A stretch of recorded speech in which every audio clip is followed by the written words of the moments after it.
Well, Harlow Agricultural Merchants is a private limited company. It's owned by its staff and by a few farmer shareholders, and we're trading chemicals, seed, fertilizer and grain in this corner of England, in East Anglia really. And Harlow has always had an interest in new crops and new ventures. We've pioneered a number of new crops in England: sunflower, linseed, things like durum wheat we were the first people into. So it's not the first new crop we've gone into, though maybe the most challenging. The background to why we got into the hemp originally was coming across a horse product. Horse bedding was made from the hemp plant, and we saw this product and this intrigued us, and really that started a whole chain of events where we researched into the crop. Then leading on from that, obviously, we found out about textile use, about the interest from the paper industry as a raw material for the paper pulp trade. So one thing led to another. Ian's company is so confident of hemp's future, it has invested over $1 million developing specialized technology to process this crop. After careful market research, they are convinced the world shortage of cannabis fiber will help them reap a handsome profit, despite the plant's cloudy legal status. Obviously, the fact that the crop is a banned substance and you have to be licensed to grow it has made life more complicated this year.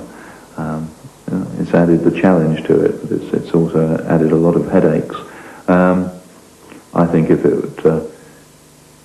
it wasn't an illegal crop, life would be much simpler.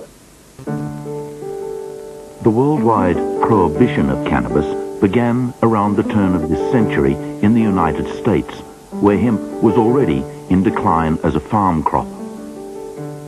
The age of steam had seen a fall in demand for hemp ropes and sails, and the tough fiber also resisted attempts at mechanized harvesting. But it was the growing hysteria about the use of the plant as a recreational drug that would ultimately seal its fate. This harmless-looking cigarette is cloaked in many innocent disguises. But light the match, inhale the smoke, and it becomes an invitation to your own murder. This killer and the man who sells it has no respect for anybody. The use of cannabis as a relaxant and mild intoxicant was not a new phenomenon. The practice has been traced back thousands of years to India, where hemp was revered as an aid to self-enlightenment. The custom spread through the Middle East and into Africa, from where the slave trade brought it to the Americas. By the turn of the century, Mexican immigrants were bringing the custom into the United States. They used the same plant American farmers grew by the ton, but smoking it was a foreign practice, which was regarded with suspicion and fear, fueled by ignorance.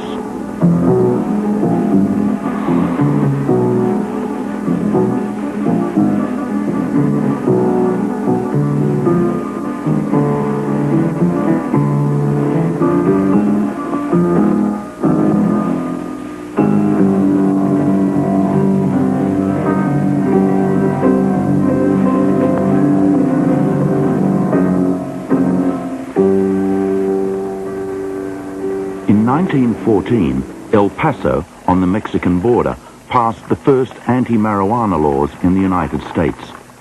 They were as much an excuse to crack down on the large number of Mexican immigrants as they were an attack on the drug itself.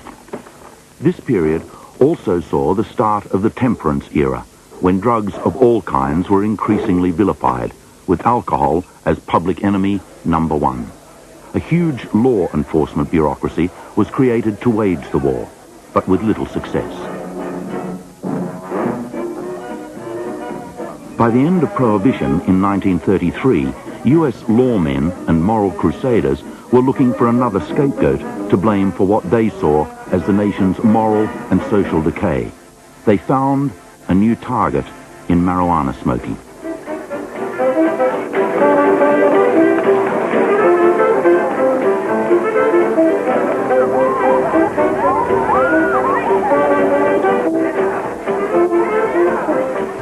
This is the man who did most to demonize cannabis. Commissioner Harry Anslinger, former Assistant Commissioner of Alcohol Prohibition, then head of the Federal Bureau of Narcotics from 1930 to 1962. Harry Anslinger was the single most important person in federal drug control policy in the United States.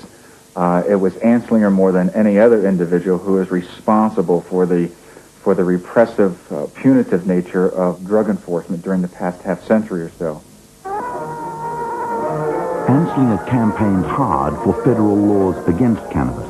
The laws guaranteed the continued existence of his Narcotics Bureau to police them. Waiting in Washington are Narcotics Commissioner Anslinger and Coordinator Graves. Great work, Grayson. Great work. Splendid. Goodbye. I guess that cleans up New Orleans for a while. Well, that's swell, Harry. Anslinger perpetuated much of the myth around marijuana, for example. He exaggerated the effects of marijuana, characterized it as a killer weed, in fact, even referred to it as the assassin of youth, and claimed that it could lead the user to commit heinous, violent acts and even lead to insanity. The attacks on marijuana displayed a strong element of racism. They were anti-black and anti-Hispanic.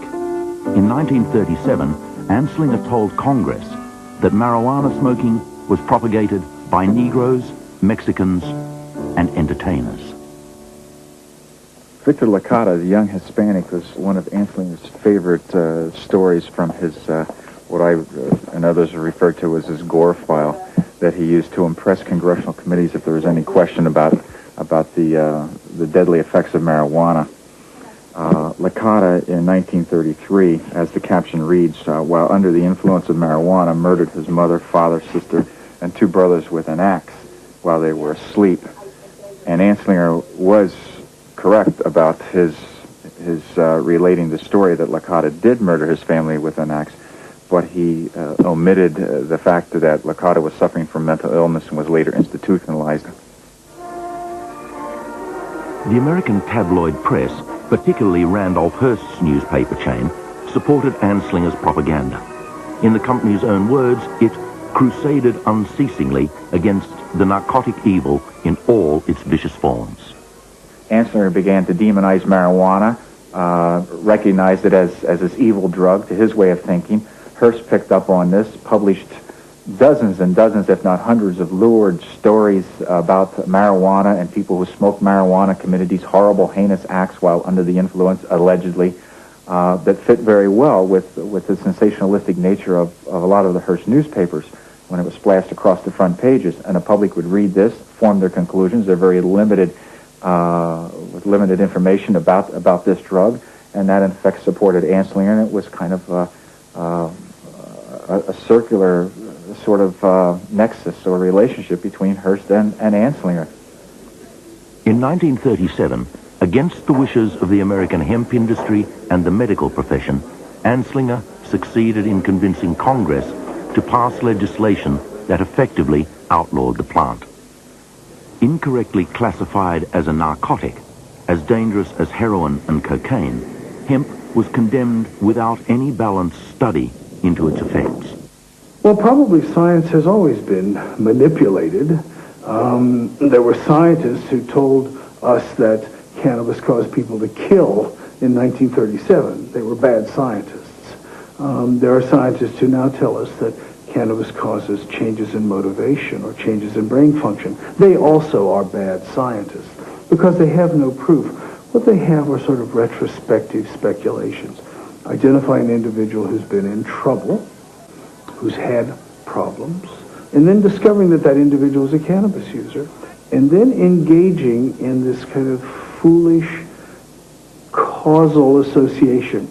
You know, my son used to be a wonderful person, and then he smoked cannabis, and now he's failing in school. It must be the cannabis. Wrong. It may not be the cannabis. He may be smoking the cannabis because he failed in school and he's unhappy. In fact, the studies in which we've looked at long-term use of cannabis in a cohort of people and then compared them to people in their culture who are not long-term cannabis users has shown basically no difference in intellectual or cognitive functioning. Dr. John Morgan is a physician and clinical pharmacologist at the City University of New York Medical School. His specialty is the evaluation of illicit drugs, including marijuana.